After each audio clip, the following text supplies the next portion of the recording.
अवस्था में व्यक्त होते हैं और विनष्ट होने पर पुनः अव्यक्त हो जाते हैं। अतः शोक करने की क्या आवश्यकता है?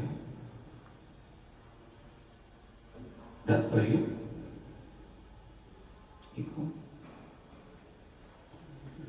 यह स्वीकार करते हुए कि दो प्रकार के दार्शनिक हैं।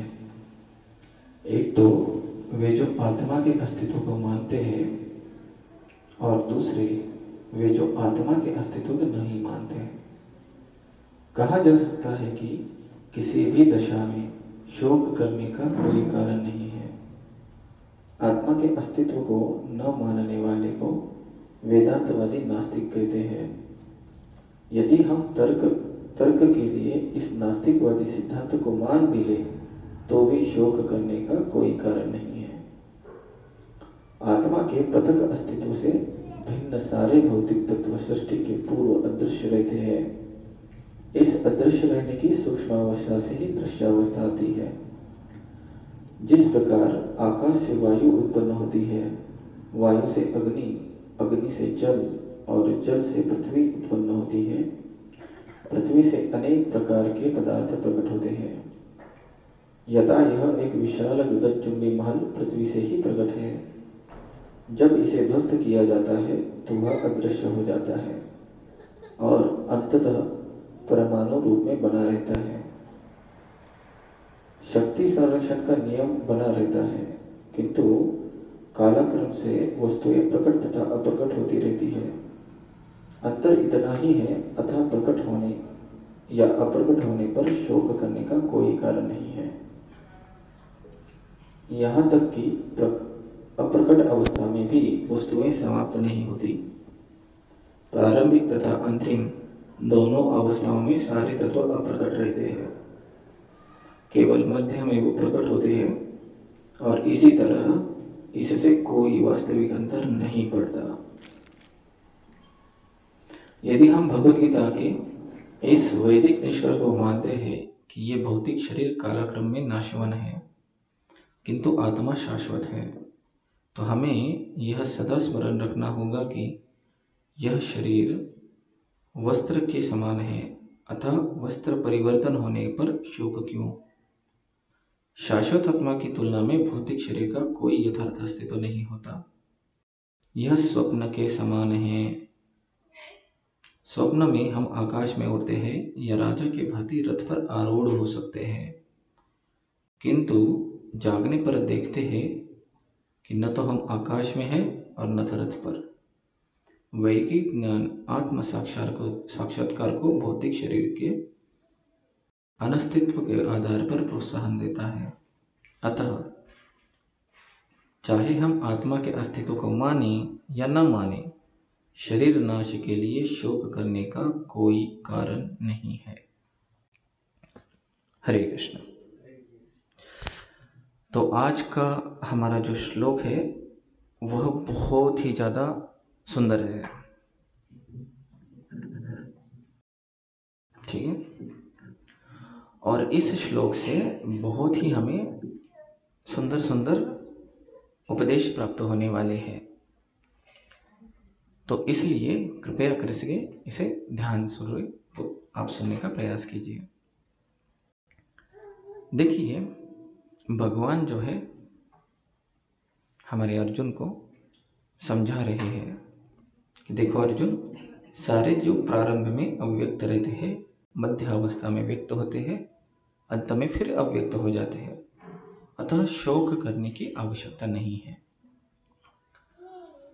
अब यहाँ पे दो प्रकार के प्रभुपाद जी ने हमें तत्व समझाए हैं कि ऐसे लोग, कुछ लोग जो आत्मा के अस्तित्व पे विश्वास रखते हैं, है ना, और ऐसे लोग जो आत्मा के अस्तित्व पे विश्वास नहीं रखते। अभी भगवद गीता में तो वैसे भगवान बहुत सारे तर्कों से समझाते हैं कि आत्मा का अस्तित्व किस प्रकार से होता है, लेकिन कभी कभी व्यक्ति जो रहते हैं वो हठ लगा के रखते हैं कि हमने किसी चीज़ को देखा नहीं है, वैज्ञानिक आधार नहीं है, तो हम आत्मा को नहीं मानेंगे, है ना। तो अगर हम इस बात को मान भी लें कि आत्मा नहीं होती थोड़ी देर के लिए समझने के लिए, तो भी इस सिद्धांत को लागू करना बहुत आसान हो जाता है। तो अगर हम यह समझते हैं कि आत्मा का अस्तित्व नहीं है, तो भी इस शरीर से उत्पन्न होने वाली चीज़ें तथा इस शरीर को विलुप्त होने के बाद जो हम शोक मनाते हैं वह सर्वथा अयोग्य है। कुछ कुछ लोग रहते हैं जो भगवान को नहीं मानते, आत्मा को नहीं मानते। तो अगर भगवान नहीं है, अगर आत्मा नहीं है, परमात्मा नहीं है, आत्मा नहीं है, तो अगर कोई जन्म लेता है तो हमें क्यों आनंद होना चाहिए, है ना? क्योंकि कोई ऐसा रहता है ना, हम हैप्पी बर्थडे टू यू कहते रहते हैं, है ना, और खुशियाँ बांटते रहते हैं। या फिर कोई अगर मृत हो जाता है तो फिर शोक मनाने की क्या आवश्यकता है? जो व्यक्ति मानता नहीं है, ये तो उस प्रकार से हो गया कि जमीन से मिट्टी, ईंट, बालू लेके आपने एक सुंदर सा महल बनाया है और कुछ देर बाद वही महल वापस मिट्टी में मिल गया है। तो अगर कोई व्यक्ति इस प्रकार से है कि वो इस तथ्य को स्वीकार नहीं करना चाहता कि भगवान होते हैं, परमात्मा होते हैं, और परमात्मा के जो हम अंश है आत्मा, वो दोनों भी नहीं होते, परमात्मा भी नहीं होते और आत्मा भी नहीं होते, तो फिर उस व्यक्ति को भी किसी भी प्रकार से क्या कह सकते हैं, शोक व्यक्त करने की आवश्यकता नहीं है ना?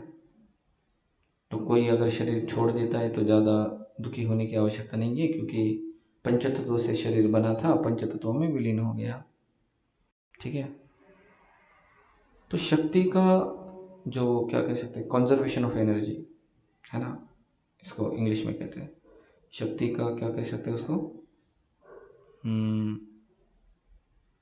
एक रूप से दूसरे रूप में परिवर्तित होना, है ना। शक्ति पदार्थ का एक रूप से दूसरे रूप में परिवर्तित होना, यह हमेशा से चला आता है। लेकिन हम देखते हैं कि हमारी जो स्थिति है वो इस प्रकार से है कि अगर कोई हमारे घर में नया आता है तो हम काफ़ी आनंद का अनुभव करते हैं, और अगर कोई चला जाता है तो हमें काफ़ी दुख भी होता है ना। तो ये दोगलापन है एक प्रकार से देखा जाए तो। और अगर हम दूसरे व्यक्तियों की तरह भांति समझे जो आत्मा के अस्तित्व को मानते हैं, है ना, तो जैसे भगवान ने शरीर के बारे में समझाया है कि यह शरीर क्या है, वस्त्र के समान है, वासांसि जीर्णानि यथा विहाय, है ना, तथा शरीरानि विहाय जीर्णा। तो इस श्लोक में हम समझते हैं कि हमारे जैसे वस्त्र पुराने हो जाते हैं, और पुराने होने के बाद हम वस्त्र को क्या करते हैं, त्याग देते हैं, फेंक देते हैं, और क्या करते हैं, नए वस्त्र लेते हैं, है ना। तो उसी प्रकार से जब हमारा जो शरीर है वह क्या कह सकते हैं, हम कमज़ोर हो जाता है या पुराना हो जाता है या अकार्यक्षम हो जाता है, तब हम क्या करते हैं, इस शरीर को छोड़ के फिर नए शरीर में जन्म लेते हैं। तो दोनों तरीके से आप आत्मा को मानो या फिर ना मानो, इस शरीर से उत्पन्न होने वाले किसी भी स्थिति के लिए हमको शोक या फिर आनंद की अनुभूति करने की आवश्यकता नहीं, है ना। किसी भी स्थिति में बहुत सिंपल सी बात है। पर हमारा जो पूरा का पूरा ध्यान जो रहता है वो कहाँ पे रहता है, शरीर से संबंधित स्थितियों पे रहता है। शरीर से संबंधित रिश्तेदारों तथा कर्तव्यों तथा इसको प्राप्त होने वाले आनंद के ऊपर निर्भर रहता है ना। तो इसलिए भगवान जो है वो भगवद गीता में समझाते हैं अर्जुन को, मात्रा स्पर्शस्तु कौन्तेय शीतोष्ण सुख दुःखदा आगमापायिनो नित्यं तंस्ततिक्षसु भारत। हे अर्जुन, जैसे बारिश का मौसम, धूप का मौसम, ये आते जाते हैं, एक के बाद एक। बारिश आएगी तो धूप आएगी, धूप आएगी तो बारिश आएगी, है ना। शीत उष्ण, ठंडी गर्मी, शीत उष्ण सुख दुखदा। उसी प्रकार से अगर आपके पास शरीर है, कौन सा भी शरीर है हमारे पास, है ना, तो कृष्ण समझाते हैं अर्जुन को, अगर हमारे पास शरीर है तो आपको सुख तथा दुख की अनुभूति होगी, है ना। तो इसलिए इन दोनों को सहन करो। हमें सुख को भी सहन करना है और दुख को भी सहन करना है। तो दुख को सहन करना तो हम समझ सकते हैं कि दुख को किस प्रकार से सहन किया जाता है, पर हम सुख को भी सहन करना सीखना चाहिए।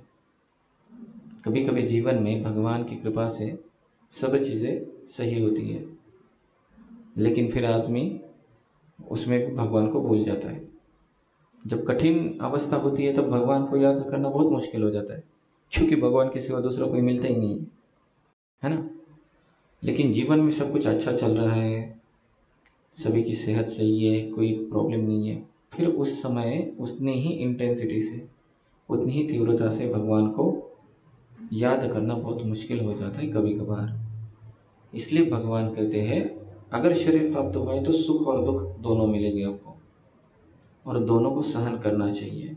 एक श्लोक है जिसमें भगवान बोलते हैं, सुख दुखे समेत कृत्वा लाभालाभो जया जयो तथो युद्धाय युज्यस्व नैवं पापम अवाप्स्यसि।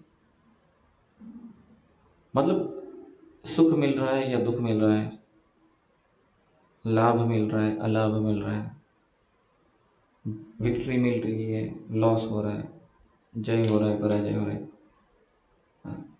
सुख दुखे समय कृत्वा लाभालाभ हो जाए तथो युद्धाय, इन सभी स्थितियों में आपने समान रहना, समय कृत्वा समान रहना चाहिए जीवन में।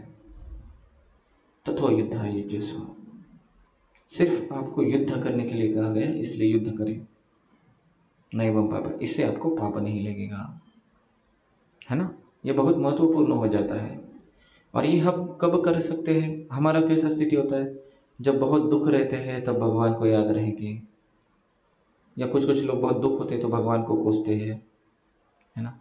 जब बहुत सुख होता है, सब चीज़ें स्थिर होती है, तो भगवान को भूल जाते हैं और भोग और ऐश्वर्य के मद में लिप्त हो जाते हैं। इसलिए भगवत गीता में भगवान समझाते हैं, भोग ऐश्वर्य प्रसक्ता नाम तया पियत चैतसा, है ना, व्यवसायत्मक बुद्धि समाधान विधि।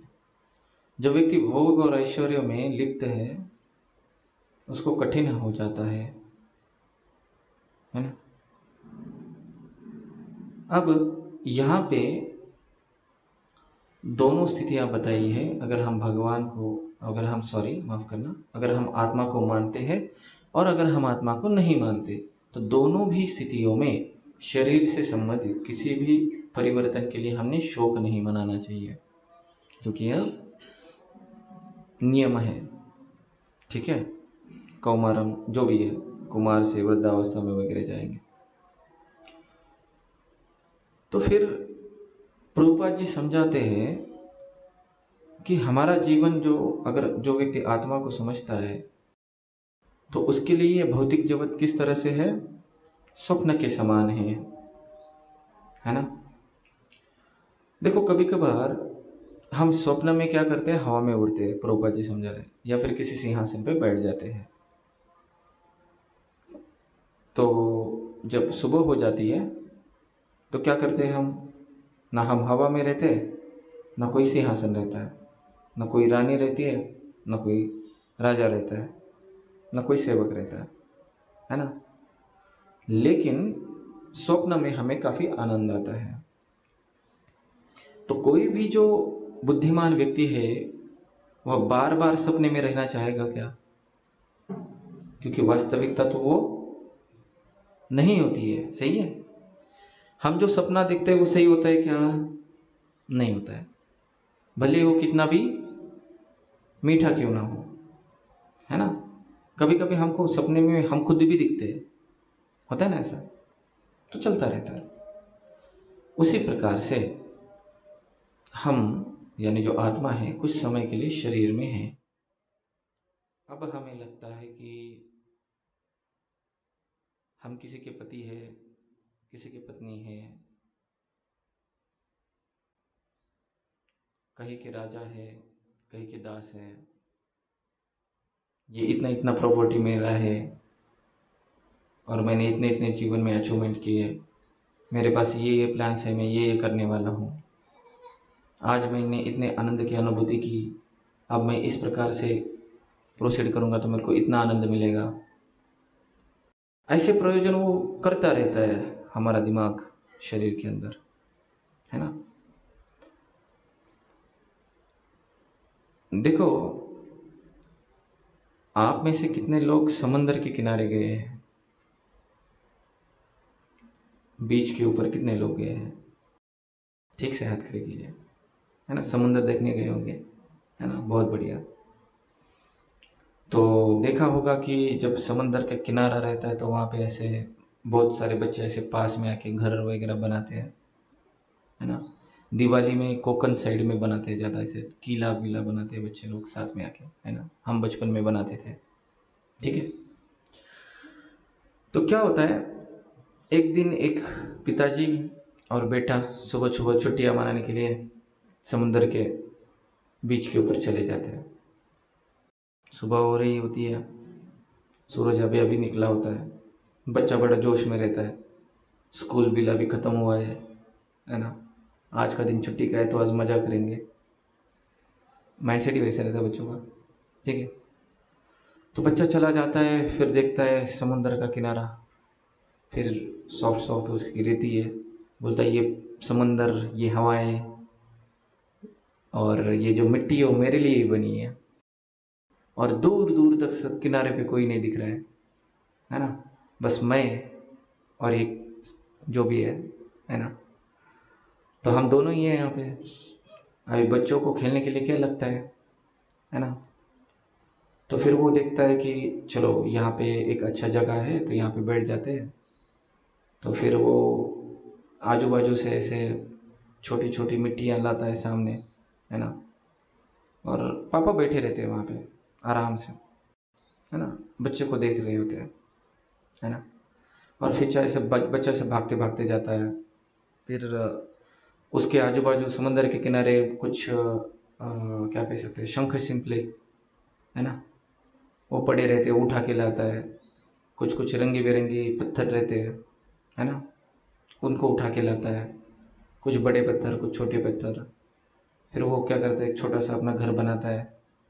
फिर उससे उसका मन नहीं भरता, बोलते इतू सा घर। फिर और थोड़ी दूर भागते भागते जाता है, फिर और थोड़ी बड़ी मिट्टी लाता है। फिर 1 BHK बनाता है, 1 BHK 2 BHK, है ना। फिर बोलता है अरे समुंदर ही पूरा ही अपना है, इधर आसपास तो कोई दिख नहीं रहा है, मैं अकेला कर सकता हूँ, थोड़ी मेहनत करना चाहिए। तो 1 BHK 2 BHK से होगा ही क्या, चलो एक बड़ा सा महल बनाते हैं, है ना, पूरा दिन पड़ा है मेरे पास, है ना। तो फिर वो और भागते भागते जाता है और बड़ा सा एक महल क्रिएट करता है, जिसमें जिसका भी जितना बड़ा महल हो, सबके पास अपना अपना एक महल रहता है, ठीक है। तो ऐसे बड़े बड़े उसमें दरवाजे रहेंगे, बड़े बड़े हॉल रहेंगे और भी जो भी रहेगा, ठीक है। हर एक का अपना अपना इमेजिनेशन रहता है महल के बारे में।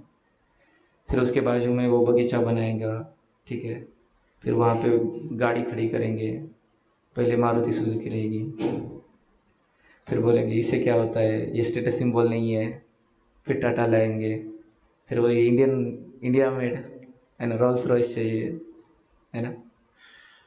तो बोलता है अभी क्या है, वो अपना ही है ना पूरा बीच, कोई है ही नहीं दूसरा वहाँ पे।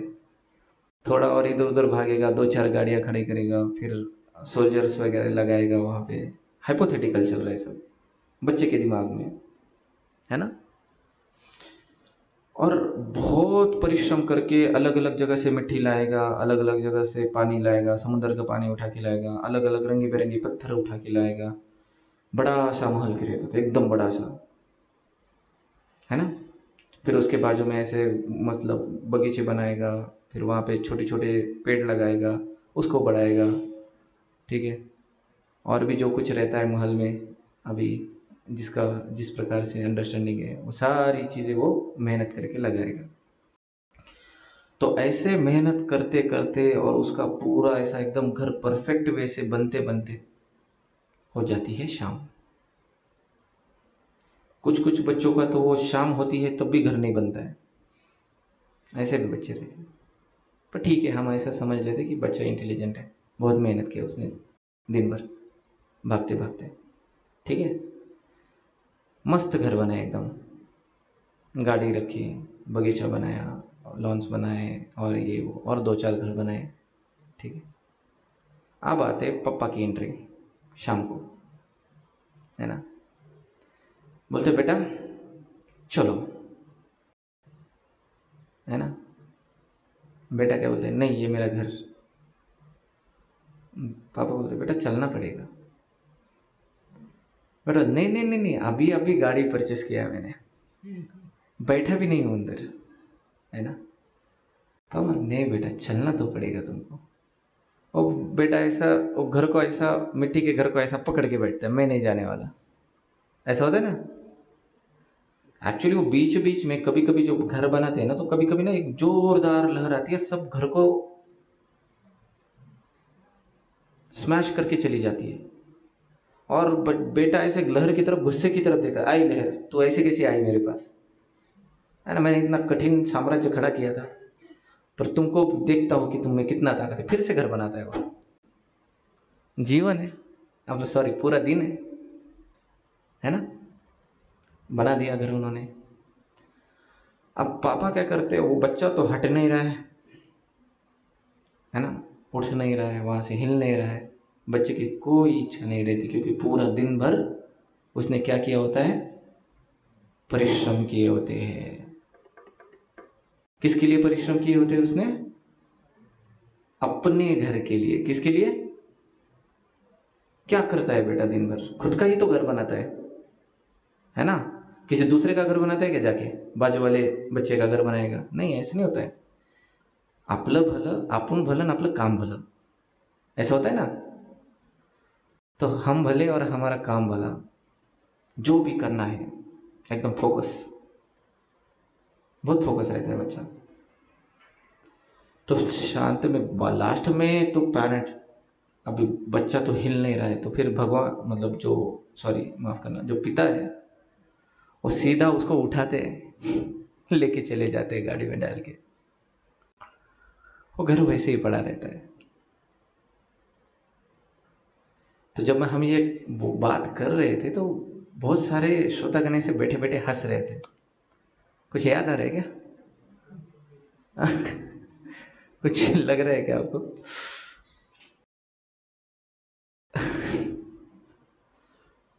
तो ये हमारा घर है, बीच पे हम लोग हैं। जब बच्चा बीच पे जाता है ना, उसको पता होता है कि शाम को घर जाना है, पापा उठा के लेके जाएंगे। पिछली बार भी वैसे ही उठाया था। नत्वेवा हम जातु नासम नत्वम जय जनाधिपा न जय न भविष्यामा सर्वे वय मत परम। पहले से क्लियर किया था पापा, देखो पिछली बार भी तुम ऐसा कर रहे थे, आज भी छोड़ रहा हूं, निपटा लो जो भी करना है ना। बच्चा बोलता है हाँ पिछली बार मेरे को 1 घंटा एक लगा था, इस बार मैं और ज्यादा मेहनत करूंगा, है ना। और जब सुबह से लेके शाम तक उसको पता होता है कि शाम को जाना है, बच्चे को पता होता है कि नहीं शाम को जाना है ना। सबको पता होता है शाम को जाना है, फिर भी वो क्या करता है, अपना घर बनाता है, वो भी सबसे मस्त। बाकी बच्चों से, जो भी बच्चे वो बीच पे आए उनसे बढ़िया घर चाहिए हमको, है ना। रहने के लिए नहीं चाहिए हमको, सबसे बेस्ट चाहिए, है ना।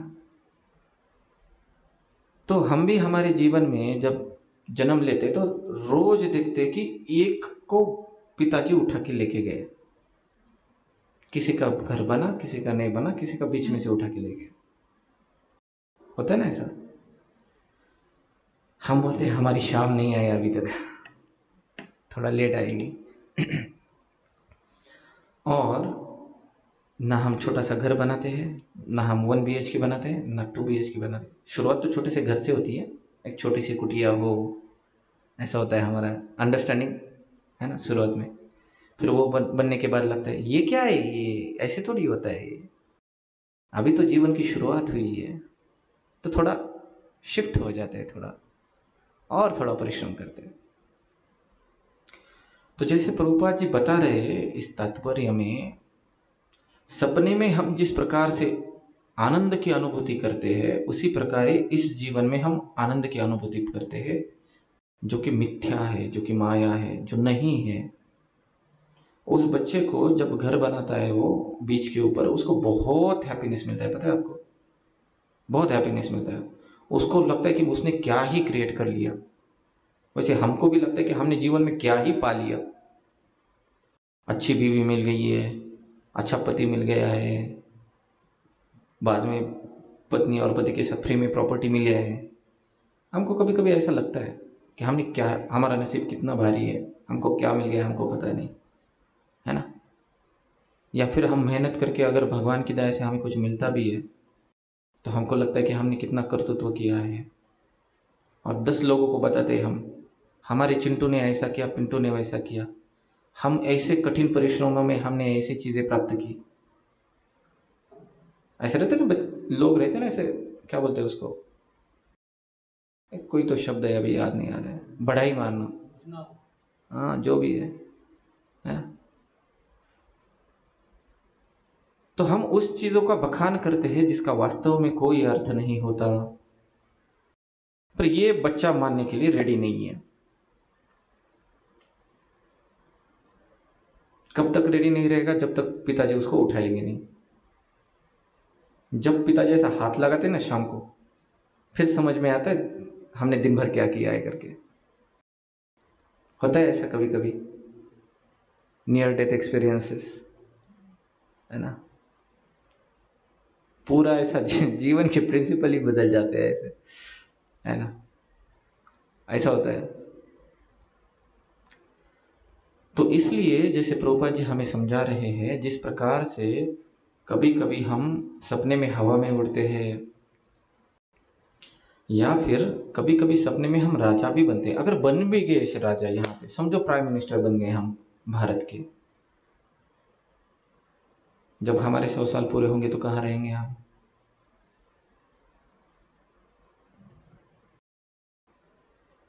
है ना, सेम हवा सेम जमीन, है ना। तो इसलिए बुद्धिमान मनुष्य जो होता है वो सपने में नहीं जीता, कभी भी तथ्य को समझता है। हमारी बुद्धि इधर ही अटकी है। किस में अटकी बताइएगा? सपने में हमने क्या किया है, सपने में हमने अचीवमेंट किया है, सपने में हमने लॉस किया है, सपने में हमने कुछ बना है, सपने में हमने कुछ नहीं बनाया है ना। हम सपने में हमको ये करना है, सपने में हमको वो करना है। क्या वास्तव में इसमें संतुष्ट होना चाहिए कि हम लोगों ने जो भी हम इस भौतिक जगत में, जो हमारा कर्तृत्व है या नहीं भी है, जो भी है, उससे वास्तव में क्या ही लाभ मिलेगा, और उसके बारे में कितना सोचना भी चाहिए बस जी व्यक्ति ने, किसी भी। तो प्रभुपाद जी स्पष्ट रूप से समझाते हैं, जो बुद्धिमान व्यक्ति है, जो आत्मा के स्तर के ऊपर कार्य करता है, उसका लक्षण है कि वो सपने में ज्यादा इंटरेस्ट नहीं लेता, है ना। जैसे भगवद गीता में कहते हैं ना भगवान, सुख दुखे समय कृत्वा लाभा लाभो जया जयो तथो युद्धाय जस्व। उसको सपने में कोई इंटरेस्ट नहीं रहता है। सुख मिल रहा है, दुख मिल रहा है, लाभ मिल रहा है, अलाभ। कुछ कार्य हम करते हैं, हमको प्रॉफिट होता है, कुछ कार्य हम भरकस करते हैं, नहीं मिलता है ठीक है, अब क्या करें, नहीं मिलता है, प्रकृति का स्वभाव है। क्योंकि लाभ प्राप्त होना, रिजल्ट्स हमारे हाथ में है ही नहीं, है ना। रिजल्ट तो भगवान के हाथ में है वास्तव में। तो हम क्या कहते हैं, जय जो। कभी कभी हम कार्य करते तो हमें विक्ट्री मिलती है, कभी कभी पराजय होता है, ये जीवन का नियम है। जब जय होता है तो हम खुद को बहुत बोलते हैं, वाह वाह वाह वाह, क्या बात है, बहुत अच्छा कार्य किया हमने आज। और जब पराजय होता है, कुछ चीज़ों में हम असफल हो जाते हैं, तो हम क्या करते हैं, जीवन में मेरे जैसा कोई असफल व्यक्ति नहीं है, और फिर ऐसे दरिया में जो डूबेंगे फ्रस्ट्रेशन की, है ना, हम तो डूबेंगे, फिर 4-5 लोगों को भी साथ में लेके जाते हैं, है ना। तो क्या ही इसका मतलब होता है, तथो युद्धाय युजस्व, बस युद्ध करने के लिए बोला इसलिए युद्ध करना चाहिए। गुरु महाराज ने हमें कुछ ऑर्डर दिया है, उनकी इच्छा है तो करना चाहिए, है ना। नैवम पाप, इससे पाप नहीं लगता है, ऐसा भगवान कहते हैं, है ना। या फिर कर्म के बंधन में नहीं लगते हैं, स्थिर रहते हैं हमेशा किसी भी अवस्था में, है ना। तो ये बुद्धिमान मनुष्य का लक्षण होता है कि सपने में उसको किसी भी चीज़ की प्राप्ति होती है तो वो ज़्यादा उत्साही नहीं होता, और सपने में अगर उसे किसी चीज़ का अगर नुकसान भी होता है तो वह ज़्यादा विचलित नहीं होता, और हम जो होते हैं वो झूले की तरह झूलते रहते हैं जीवन में। जब जीवन में अच्छी चीज़ें होती है तो हम ऐसा ऊपर फील करते हैं, जब जीवन में गलत चीज़ें होती है तो हम, तो प्रभुपाद जी हमें समझाते हैं कि जो व्यक्ति आत्मा के अस्तित्व को समझते हैं उन व्यक्तियों के लिए ये बहुत महत्वपूर्ण बन जाता है कि इस शरीर के संबंध से प्राप्त होने वाले जय तथा पराजय, या इस भौतिक जीवन में जो भी हमें सुख समृद्धि यश जो भी कुछ प्राप्त हो रहा है, ठीक है, तो उसके प्रति ज़्यादा अटैच नहीं रहना चाहिए, है ना। जो भी हमें मिल रहा है नहीं मिल रहा है, जो भी स्थिति हमारी हो, यह बहुत महत्वपूर्ण हो जाता है। और फिर क्या करना चाहिए,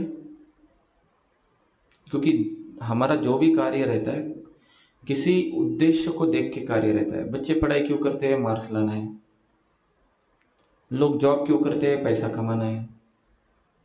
उनको घर क्यों चाहिए, 4 लोगों को दिखाने के लिए, या फिर खुद को सुरक्षित रखने के लिए, शरीर को, है ना। तो कुछ ना कुछ ऑब्जेक्टिव रहता है कि उसके लिए कार्य करना है हमको। तो कार्य रहता है, हमें आप सभी को पता होगा, कर्मण्येवाधिकारस्ते मा फलेषु तु कदाचन। तो जो भी हम कार्य करते हैं, है ना, वो किस लिए करना चाहिए, गुरु तथा गौरांग की संतुष्टि के लिए, ना कि हमें उससे कुछ प्राप्त करना है। जो भी कार्य कर रहे, कोई अगर जॉब कर रहे हैं तो हमें प्रयास करना चाहिए कि किस प्रकार से हम भगवान तथा गुरु महाराज को संतुष्ट रख सकते हैं हमेशा, है ना। कोई गृहिणी है, वो घर में कोई कार्य कर रही है तो उन्होंने सोचना चाहिए कि किस प्रकार से मैं ज़्यादा भगवान के लिए सेवा कर सकते हैं, है ना। और कभी सोचना नहीं चाहिए कि इसका फल मिलना चाहिए मेरे को। हमारे भारत में कभी कभार पुण्य कर्मों के ऊपर काफ़ी बल दिया जाता है ना। तो हम जब छोटे थे तो हमारे जो माता पिता थे, तो जब कोई साधु घर में आते थे तो हमारे माता पिता क्या करते थे, हमारे हाथ में चावल रोटी या फिर कुछ दक्षिणा रखते थे और बोलते थे आप जाके उनको दे दो। तो ऐसे संस्कार किए जाते हैं घर से, देने की भावना बच्चों में जगह करके। और फिर वो हम देते थे और फिर आशीर्वाद मिलता, तो हम पूछते थे उनको क्यों करना चाहिए, तो बोलते थे इससे पुण्य मिलता है ना। तो एक बात से सही है, आशीर्वाद मिलता है, उन सभी महात्माओं के आशीर्वाद से ही जीवन में कुछ कर पाते हैं हम लोग। लेकिन पुण्य को प्राप्त करके स्वर्ग के सुखों की अभिलाषा नहीं रखनी चाहिए। कुछ कुछ लोग रहते हैं ऐसे, है ना। तो इन चक्करों में नहीं पड़ना है, इससे पुण्य मिलता है, इससे पाप करना है ना। बस वही कार्य हमें करने चाहिए जिससे कृष्ण तथा गुरु महाराज संतुष्ट हो। तो कुछ भी कार्य हो उसकी क्या कह सकते हैं हम लोग, उसके रिजल्ट्स के ऊपर, है ना, कर्मफल के ऊपर हमने किसी भी प्रकार से फोकस नहीं करना चाहिए, कंसंट्रेट नहीं करना चाहिए। तो कोई नास्तिक हो जो आत्मा के ऊपर विश्वास न रखता हो, उसके लिए भी ये प्रिंसिपल लागू पड़ते हैं, है ना। तो अगर कोई आस्तिक हो उसके लिए भी सेम प्रिंसिपल लागू पड़ते हैं। तो इसलिए जीवन का यह सबसे बेसिक मूल मंत्र है कि भौतिक जगत की जो भी स्थितियां हैं हमारी, उससे परे हमारा वास्तविक स्वरूप है ना। तो कुछ समय के लिए हम व्यक्त हो चुके हैं इस शरीर में, इसलिए शरीर तथा शरीर से संबंधित क्रियाओं तथा क्या बोलते हैं, इंटरेक्शन को क्या कहेंगे हम, परस्पर संबंध, है ना। उसमें हमने ज़्यादा समय व्यतीत न करते हुए जो हमारा शाश्वत संबंध है, जीवेर स्वरूपेर कृष्णेर नित्यदास, जो हमारा वास्तविक स्वरूप है, उस स्वरूप में रह के हमने भगवान की सेवा करनी चाहिए। इससे हमें वास्तविक सुख की अनुभूति होगी। जो सुख हम इस भौतिक जीवन में अनुभव करते हैं, उस सुख की बात नहीं कर रहे हम आध्यात्मिक सुख की बात कर रहे हैं। ऐसा होता है ना, कभी अच्छा अच्छा खाने को मिला तो बहुत अच्छा लगता है, बहुत अच्छी लक्ष्मी आ गई तो बहुत अच्छा लगता है, ऐश्वर्यशाली घर हो तो बहुत अच्छा लगता है, सुंदर या इंटेलिजेंट पति या पत्नी रहे तो बहुत अच्छा लगता है। हम उस सुख की बात नहीं कर रहे हैं, है ना। सो भौतिक जगत से और उत्पन्न होने वाले सुख तथा दुख के बारे में हम बात नहीं कर रहे, हम बात कर रहे आध्यात्मिक सुख की, जो इन सभी स्थितियों से बहुत ज़्यादा अलग है, और वह सिर्फ निष्काम कर्म करने से मिलता है और भगवान की भक्ति करने से प्राप्त हो सकता है। और उसके लिए जो हमारा वास्तविक स्वरूप है, उसको समझकर उसके लिए लालयित होना फ्रूटफुल है। सपने में राजा बनने से अच्छा है जो वास्तविक जीवन है उसमें हम दास बन के रहें, है ना। तो अपने मन में इस भौतिक जगत का राजा समझने से अच्छा है जो हमारा वास्तविक स्वभाव है, कृष्ण के प्रति हम जो दास है, उस स्थिति को समझ के व्यवहार करें। ठीक है। सो हरे कृष्ण। किसी का कोई प्रश्न? यस प्रभु। यहाँ पे दिया गया कि जो आत्मा में विश्वास रखते हैं और जो जैसे कि आस्तिक वो नास्तिक हो, वो दोनों ही शोक नहीं करना चाहिए जी। लेकिन वो तो जो आस्तिक है वो तो आत्मा पे विश्वास रखता नहीं तो अज्ञान है, और कोई पैदा हुआ तो आनंद तो खुशी होता है और कोई गुजर गया तो भी दुख, क्योंकि वो शरीर को देखता है और शरीर मर गया बोल के वो दुखी होता है। लेकिन यहाँ पे क्या है, वो भी दुखी नहीं होना चाहिए, शोक नहीं करना चाहिए जी कैसे, क्योंकि तो वो अज्ञानी है, वो तो शोक करेगा ही करेगा। जी लेकिन इसको ज्ञान है कि हाँ आत्मा अविनाशी है, वो ये अभी ये शरीर छोड़ा और दूसरा शरीर धारण करेगा, जी इसलिए वो दुखी नहीं होगा। जी। लेकिन ये कैसे दुखी नहीं होगा? कौन? जो आस्तिक नास्तिक नास्तिक है। है। अच्छा अच्छा, ओके ओके, ठीक है। सो इनका कहना है कि आत्मा के अस्तित्व को जो लोग मानते हैं उसके बारे में हम समझ सकते हैं कि वो उन्होंने दुखी नहीं होना चाहिए, क्योंकि वो शरीर त्यागने के बाद उनको नया शरीर मिलता है और शरीर से संबंधित कार्यों में उनका इंटरेस्ट नहीं रहता।